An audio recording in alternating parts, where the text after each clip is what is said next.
Have you ever felt overwhelmed or drained in your relationships? Well, of course you have. We all have.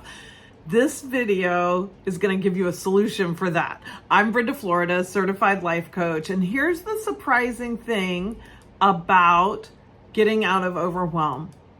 It's almost always because we need to set a boundary. Now, here's what a lot of people don't understand about boundaries. We don't set boundaries because we're trying to get other people to do something different. I mean, hopefully that's the outcome, is that people respect our boundaries and do something different. But in truth, you set boundaries for yourself. It's a way of claiming and using your personal power. Because we can't control whether another person's going to respect our boundary, right? Sometimes people do, sometimes people don't. We'll get into a little more about the specifics of what to do when that happens and sort of the different types of boundaries there are to set with people. But what usually knocks the wind out of everybody's sails when they're trying to set boundaries is when a person doesn't respect the boundary. And you just feel like, well, okay, I set that boundary, but it didn't work. And so now there's nothing for me to do. And I have a lot of clients that come to coaching for that. And that's how they feel. I set the boundary, I set it, but the other person is still doing what I told them I didn't want them to do. So the art of setting boundaries is that first and foremost, it is something you do to yourself as a declaration of your own personal power. It's personal power for a reason, right? It is yours. No one can take it away from you. We can give it away to people, but nobody can take it from you. And not respecting your boundary does not take away your personal power, okay? Now, you'll need to decide what your next steps are with that person, but you'll do that from a place of your personal power for having set the boundary. So let's talk about the different kinds of boundaries there are, because they're, not all boundaries are created equally. So first are what I'm calling easy boundaries. I say they're easy because there's not a whole lot at stake, okay? So examples of that would be like telling friends and family that your phone's going to be on silent on weekends until 10 a.m. because you like your peace and quiet in the morning, okay? So of course, somebody could break that boundary and call you on purpose or because they forgot. And no big deal because your phone is on silent anyway, so you're not going to be bothered by it. Or like you tell a friend that you need to cancel a happy hour you guys had planned, okay? Maybe you just had a rough day and you don't feel like going out anymore. And your friend gets mad about it, right? They're super disappointed and, maybe a little whiny about it. But you stay home anyway, okay? And you go out with your friend another day because that's how it goes with friends, right? And you ask her what made her mad, tomorrow or something, so you guys can talk about that. So easy boundaries are ones where there's not going to be a big, rock in anybody's world because you've set the boundary, or when somebody forgets and breaks it, like it might be irritating, but you guys can get through that. You and your relationship with that other person, or you just, ignore your phone call when they call or whatever it is. You set your boundary, like, let's go back to the happy hour example. So you set your boundary and your friend says, well, something really horrific happened to her that day and she really wanted to talk. So would you reconsider? Okay. And you think about your needs. That's important because you're the one who called to cancel to begin with, or text her to cancel to begin with.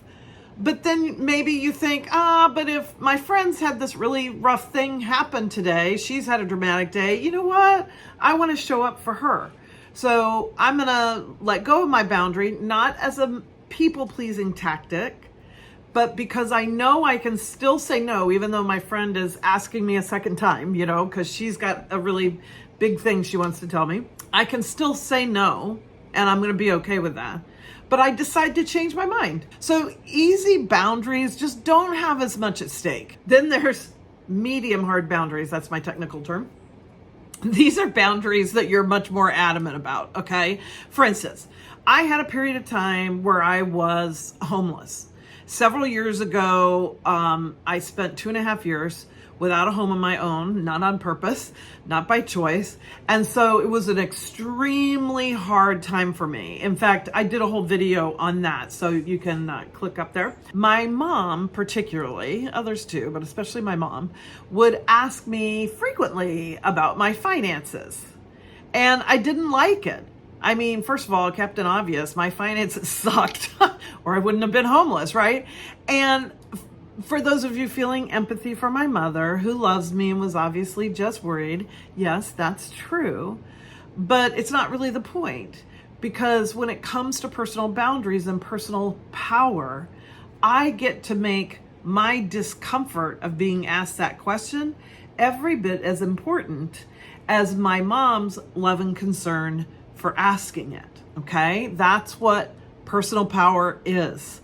That's what boundaries are. I get to say no, even if you want me to say yes, okay?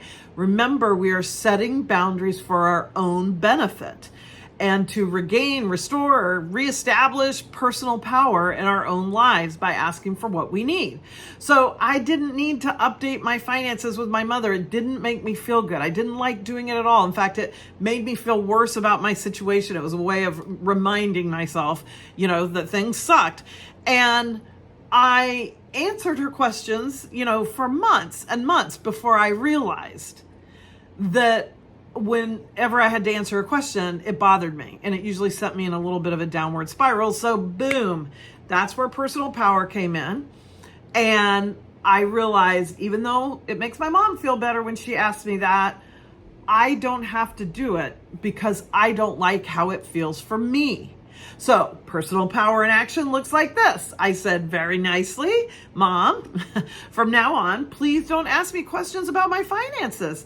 I know you don't mean for it to bother me, but it does.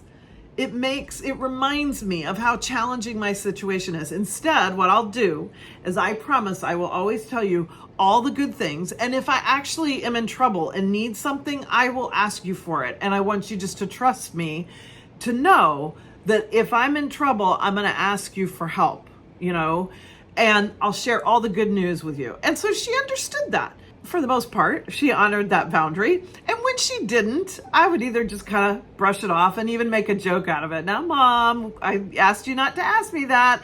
And depending on what her tone was, sort of, or how intrusive she was being, I would either do it in a very light way like that, or I would be more serious and be like, Mom, I need you to stop asking me that.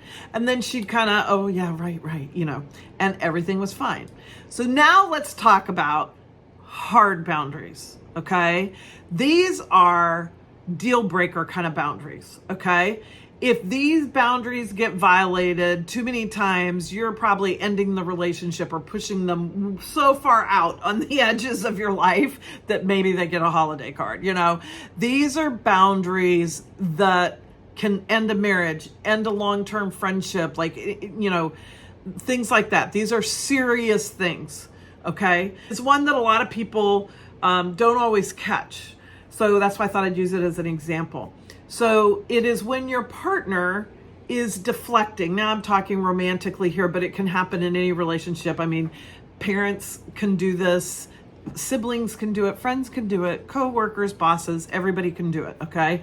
It's a very common trait for narcissists. I'm not saying everyone who deflects is a narcissist, but if you're wondering what deflecting is, let me tell you about it. I am a master at dealing with people who like to deflect. I've had a lot of practice in this. So deflecting is when something happens, like, again, we're going to be in a partnership, lovers, romantic, you're married, whatever. And so maybe you come and say, hey, I didn't appreciate you criticizing me yesterday. In fact, I feel like it's happening a lot. So let's talk about maybe what's going on there. And your partner responds with something like, well, the only reason I criticized you was because you, whatever. And it gets put back on you. It's that feeling of, I tossed you the beach volleyball and you tossed it right back to me. And on it goes. I mean, a lot of times there will be way more than one sentence about why you are the reason, you're the problem, they were critical, or why they did what they did that you didn't like, okay? That's deflecting. If a person is not deflecting, they're going to say like, oh my gosh, well, tell me about it, right? They're going to want to know. Because when we ask questions, when our spouse is mad at us or our partner, then we get to know what is it that's going on for them that I triggered something on, or what am I doing that maybe I could do differently, or whatever it is. So when deflecting is a routine or ongoing communication tactic, it's really starting to delve into emotional abuse, okay? Because they're not listening, they're not owning their own stuff. And when it's routine, then you're better off taking your personal power with you and leaving, because that deflector will probably not ever respect your boundaries, okay? But we're going to give people a chance, right? So here's what it could look like to try to set a boundary with a deflector, okay? So let's go back to the example of me saying they've been criticizing me, and he says, I only criticize you because you did this thing, okay? So I'm going to say something to the effect of, obviously in the moment it never comes out quite this perfect, but okay, I hear that you feel like you criticize me because you didn't like how I did this, fill in the blank, but that's not what I want to address right now. I'm asking you to talk to me about your frequent criticisms of me. After we talk about that and how that impacts me and what I have to say about that, then we can talk about what you're upset with me about, okay? So what you're doing is trying to bracket it, almost like, okay, so I want to talk about what I'm doing that's bothering you. Sure, we'll do that too. But right now what we're talking about is what you've done that bothers me, or what I've asked you to stop doing, or whatever it is, okay? So I set my boundary and I'm turning the conversation back to the issue I brought up. Now, a good deflector is just going to do it all over again. They're going to be, well, I can't talk about that without talking about the reason why I did it, and the reason why I did it is you, okay? And if you're a people pleaser at all, if you understand that term or know anything about that or relate to that, or super empathetic, you're going to start seeing it from his perspective or her perspective. And so there's this part of you that's going to be like, oh, I did do that. And that's probably what doesn't matter. This is not where you're employing your empathy skills, because that's what a deflector is trying to do, is to get that responsibility for the interaction back onto you and off of them, because a deflector doesn't want to own anything they've done that's wrong, at least on certain topics. Most deflectors will have some things they're willing to admit they're wrong about, but then there'll be these certain topics that every time you go there, you just never get anywhere. So deflecting is a tricky one. It can be very subtle. It's a very manipulative response by people, but it happens all the time. I coach people through this all the time, people who are in relationship with deflectors, because it's really hard.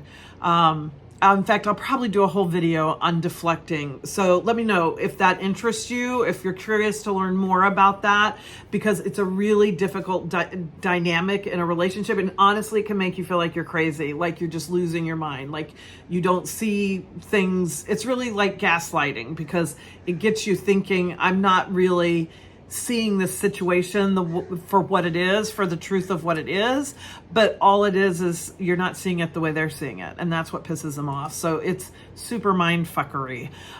So let me know in the comments if you want to hear more about that. But the bottom line about setting boundaries is about taking back your power in your relationships, big and small, big and small boundaries, big and small relationships, and you do it for yourself. Emotionally healthy people will appreciate knowing your boundaries. And even if it throws them off a little, because maybe they're not used to you setting boundaries, in the end, they're going to be grateful for it. So try it out and let me know how it goes in the comments. If you're not used to setting boundaries, definitely start with the easy ones before you move up into those deal breakers. And if you're interested in having me coach you through some boundary setting skills, I'd love to chat about that. There's a link in the description for this video. So click that link to schedule a free call, and of course, subscribe to the channel so that you can get all my videos on relationships.